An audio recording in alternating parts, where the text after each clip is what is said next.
안녕하세요. 인생 성공 플랜 인플입니다. 주식 장기 투자 계획하시는 분들이 많으실 거라 생각합니다. 근데 어떤 ETF를 사야 할지 참 애매합니다. 자신의 소득에 따라 달라지기도 하고 연령대에 따라 달라지기도 하죠. 어떤 사람은 이게 좋다 저게 좋다 하고 또 다른 사람은 이게 좋고 저게 좋다 하니 선택 장애가 올 수도 있습니다. 우선 나이가 젊은 2030이라면 배당주가 좋다 하여 포트폴리오에 배당주만 담을 게 아니라 반대로 배당주 비중을 좀 줄이고 성장주나 기술주를 주력으로 담는 게 더 낫다고 생각합니다. 이유는 노후를 위해 배당주를 투자하는 건 분명 좋은 투자지만 아직 투자 여력이 많이 남은 나이대면 조금 더 과감하게 투자하는 게 더 낫다고 생각합니다. 예를 들어 SCHD3, QQQ5, SOXX2 이런 식으로 포트폴리오를 구성해서 모아가는 것도 나쁘지 않고 몇 년에 한 번 오는 폭락장이 온다면 그때 2배나 3배에 과감하게 레버리지 투자하는 것도 나쁘지 않다고 생각합니다. 여기에는 몇 가지 조건도 달 수 있겠죠. 첫 번째는 이 종목들을 꾸준히 분할 매수하고 주가의 하락이 크다고 생각할 때는 더 많은 돈을 매수하고 반대로 주가가 과도하게 올랐다고 판단될 때는 수익의 일부를 수익 실현하고 평생 팔지 않고 모아갈 배당주에 비중을 더한다든지 그게 아니면 평소에 하지 못했던 자기 관리에 투자하든지 이렇게 원칙과 규칙을 만들어 놓으면 장기 투자하면서 지루했다가도 투자에 재미를 줄 수 있겠죠. 두 번째는 절대 마이너스 수익률에서 매도하지 않고 근로소득으로 벌어들인 자금을 가지고 분할 매수하여 평단가를 계속 낮추는 겁니다. 시장을 예측할 수 없기에 목돈을 거치식으로 투자하는 것보단 분할 매수로 접근하는 게 성공할 확률을 높일 수 있는 방법이 되겠죠. 사람마다 가치관이 다르긴 하지만 만약 20대부터 이런 고민을 하면서 영상을 찾아본다면 투자는 이미 반 이상 성공하신 거라고 생각합니다. 젊었을 때부터 배당주를 주력으로 투자하는 것은 좀 이른감이 있다고 생각됩니다. 보통 젊은 사람들은 모아둔 현금이 적기 때문에 배당주에 투자해도 배당금을 적게 받고 주가의 변동성도 적어 시세 차익도 누리기 힘들죠.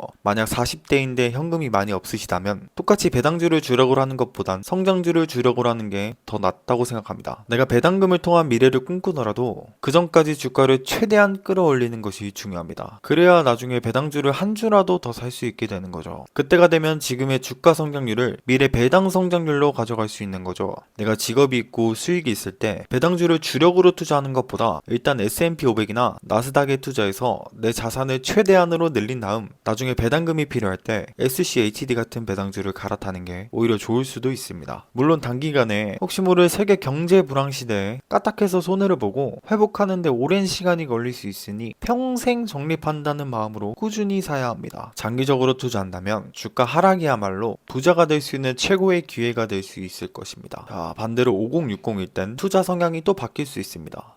참 어렵죠. 근로소득으로 투자 여력이 많이 남지 않았을 땐 잃지 않는 투자를 하는 것이 중요하겠죠. 근데 세상엔 잃지 않고 리스크 없이 투자하는 법은 없습니다. 그래도 확률을 높일 수는 있겠죠. 개별주나 성장 ETF 같은 경우 단기적으로 변동성이 심해서 리스크를 감당하지 못할 수도 있죠. 중간에 손실을 보고 매도해버리면 남은 노후는 견디기 힘들 것이라고 생각됩니다. 시장을 이길 수 없으면 시장을 사버리면 되는 겁니다. 지수를 추종하는 VOO나 SCHD에 비중을 크게 두는 것이죠. 예를 들어 SCHD의 4, VOO의 4, QQQ의 2 이런 식으로 자신의 상황에 맞게 포트폴리오를 만들어 보는 겁니다. 많은 사람들이 SCHD 투자자들과 SPY 투자자들 간에 서로가 자신들이 투자하는 종목이 더 좋다고 주장하고 있는데 개인적인 생각으로는 취향 차이가 아닐까 싶습니다. SCHD에 투자하든 아니면 SPY에 투자하든 종목보다는 얼마나 오랜 기간 흔들림 없이 꾸준히 투자하느냐가 더 좋은 결과를 보여주고 오랜 기간 살아남는 사람이 더 좋은 수익을 보여준다고 생각합니다. 제 말에 정답은 없습니다. 사람마다 생각도 다르고 성향도 다르죠. 다만 어느 정도 참고하셔서 이런 식의 투자도 괜찮겠구나 생각해 주셨으면 좋겠습니다. 어떤 방식으로든지 손해를 최대한 피하고 더 안전하고 꾸준하게 작게라도 수익을 내며 주식시장에 살아남는 게 가장 좋다고 생각합니다. 주식시장에서 살아남기만 해도 평생 수익을 볼 수 있다고 생각하기 때문입니다. 손실을 본다면 주식시장을 강제로 떠나게 될 수도 있죠. 손실을 최소화하는 투자를 해야 합니다. 다음 영상은 사회 초년생으로 돌아간다면 이렇게 투자하겠다라는 영상을 만들어 보겠습니다. 도움이 되셨다면 구독 부탁드립니다. 감사합니다.